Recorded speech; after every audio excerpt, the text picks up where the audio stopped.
I had the worst insecurity sa kilikili ko growing up kasi balbon ako, as in to the point na legs ko, arms ko, lahat mabuhok.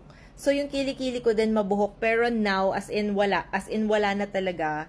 Diode laser lang ang na-undergo ng kilikili ko. But because I used to shave and pluck, marami akong chicken skin. So if you can see closely, meron siyang bumps. And that's one of my biggest insecurity. Kaya hindi ako nakakapagtaas ng kamay. Nakakapag-sleeveless ako, pero hindi ko natataas yung kamay kong ganito. Tapos, I also have dark lines. If you can see the dark lines, ayan. Ang laki na na-improve nito kasi nagdi-Dioflex cream ako. Pero, I wanted to make a product na for people na walang oras, na nagmamadali may event, pwede nyo agad gamitin to for confidence. Kasi sometimes we just need a boost eh.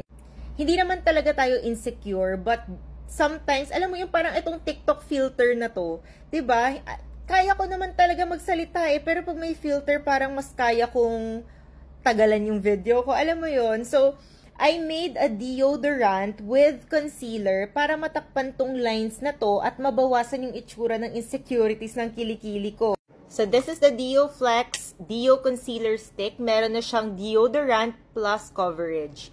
So, to open this, I'll open a bit, tapos rotate clockwise, counterclockwise, bago ko i-remove kung bagong product to. Kasi may chance, sometimes pag during shipping, medyo mainit, dumidikit siya.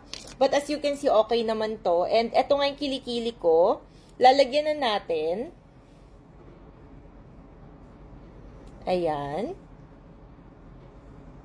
Kita nyo yun? Ang bilis, diba? Instant confidence. Tapos, be-blend ko siya for a seamless finish. Blend, blend, blend.